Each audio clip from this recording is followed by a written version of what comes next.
Hello, I'm glad you are here. I'm Dr. Kimberly Garver, member of the Department of Radiology at Michigan Medicine. I'm here on behalf of my wonderful colleagues, Dr. Catherine Maturin, an outstanding leader in our department and in the field of radiology, and Dr. Amy Young from the Ross Business School and Center for Positive Organizations at the University of Michigan. We were fortunate to have 3 undergraduate students assist us in this project, which was funded by a grant from the Michigan Medicine Wellness Office. This is a series of 16 10-minute modules based on the seminal book by Dr. Kim Cameron entitled Positively Energizing Leadership. Dr. Kim Cameron is one of the 3 founders of the Center for Positive Organizations, which is trying to change the world of work into a more life-affirming, humane place, while at the same time producing often dramatically higher performance. We have one introductory module that shares the principles of what positive, energizing leadership is and what it can do.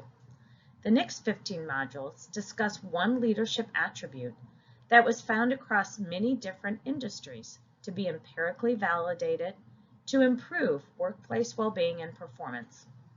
The great news is that each of these attributes and behaviors are easily accessible, can be learned, are free, and require no additional staff or resources. Today, we will be discussing the 9th attribute, the ability to solve problems. So let's get started. Positively energizing leaders work continuously to solve problems. Problem solving is seen as a learning opportunity, whereas de-energizing leaders tend to create rather than solve problems. Energizing leaders are always on the lookout for problems so they can be solved even before others know they even exist. They anticipate others' needs and help before being asked, and they take responsibility for generating results. The de-energizing leader only offers resources or information once asked. They fail to consider how today's actions may generate future issues, and they look at teammates' work as separate entities rather than trying to build a more cohesive team or effort. Here's a great video on how to solve wicked problems. Start by making toast. These are the key components on how to make toast. His example of how to solve problems. Get the key people in the room. Make sure to include different perspectives.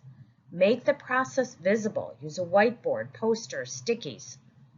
What is really critical is the conversation that occurs among the group members. Realize and appreciate that problem solving has a really messy middle until patterns start to appear. Solving problems in this way helps to create clarity, engagement, and alignment among team leaders and with members. It is important that leaders go to the place where the real work is happening, typically with your frontline employees. Gemba is a Japanese term that stands for and translates to the real place or the actual place where work is performed and value is produced. A Gemba walk is typically performed by leaders with the goal of gathering information, building collaboration, and fostering teamwork. It can help employees and leaders learn things together. Here are 2 different ways of performing a successful Gemba walk. There's a 7-step method where you pick a specific theme that you want to discuss with your team. Or you can simply take a checklist or list of questions, which tends to be more open-ended. But make sure, as a leader, that you are meeting with your frontline people on a regular basis. Many of us are already familiar with the PDA cycle of process improvement. Typically, we've learned this as part of our quality process. It's a 4-step method for carrying out change and is useful as a project planning tool that can help you solve problems in a methodical and continuous way. PDCA stands for plan, do, check, and act or adjust. Notice that this is a continuous cycle that gets reiterated over and over as the elements change. You can use this as a basic structure to approach any problem.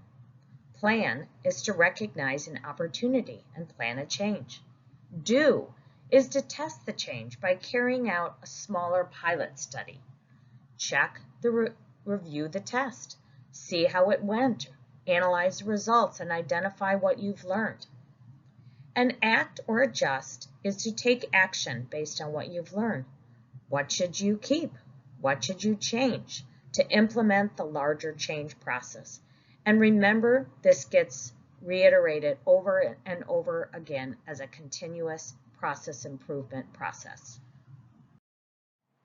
SMART goals are another great way to help teams and individuals to get clear on their goals and make progress. When someone on a team or an individual suggests an idea, ask for the SMART steps in order to create more clarity for everyone involved. S stands for specific. What details do you need to include? M stands for measurable. How will you measure success? How will you know if this works? A is for action-oriented. What are the action steps required? Is this achievable? R, is this realistic or reasonable? And T is for time-bound. Make sure you have a specific deadline. Make sure it's timely. These SMART goals can really help teams and individuals reach their goals. Here are some practical tips and tricks to help everyone solve problems. As a leader, round in person on all members of the team and simply ask, how are things going? You'll be surprised what you'll learn. Schedule Gemba rounds to solve more specific problems. Focus on a specific theme. Use SMART goals with your team to make them more concrete. Model using them. And use the PDCA cycle to practice continuous improvement in your work processes. For really wicked problems, gather a team together to make toast. Use movable nodes and systems thinking.